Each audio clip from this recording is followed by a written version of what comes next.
పట్టణం అసలు కాశీ అని తలుచుకుంటే చాలు. పరమశివుడు పార్వతీదేవితో అంటాడు, ఓ పార్వతి, కాశీ పట్టణానికి ఉన్నటువంటి వైభవం ఏమిటో తెలుసా?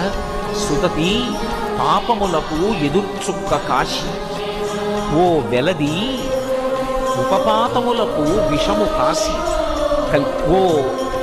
ఓ కళ్యాణి, కళ్యాణముల కాటపట్టు కాశీ. ఓ భామ, ముక్తికి పుట్టినిల్లు కాశీ.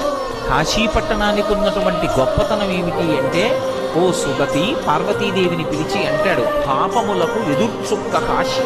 కాశీ పట్టణం లోపలికి వెడుతుంటేనే రోమకూపములను ఆశ్రయించి ఉన్నటువంటి పాపరాశి పక్షి రూపంలో ఎగిరిపోయి చెట్లని పట్టుకుని ఉంటాయి.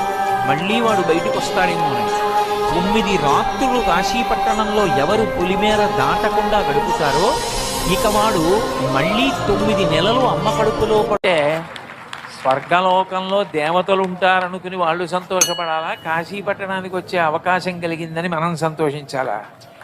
దేవతల కన్నా అదృష్టవంతులు ఎవరంటే కాశీపట్టణం వచ్చిన వాళ్ళే. నేనంతవాణ్ణి అంటాడు, పొడుగ్గా ఉన్నానంటాడు, తెల్లగా ఉన్నానంటాడు, పండితుడంటాడు, పద్యాలు నాకు నోటికొచ్చంటాడు, ఉపన్యాసం చెప్పగలనంటాడు, నాకు పాటలు వచ్చంటాడు.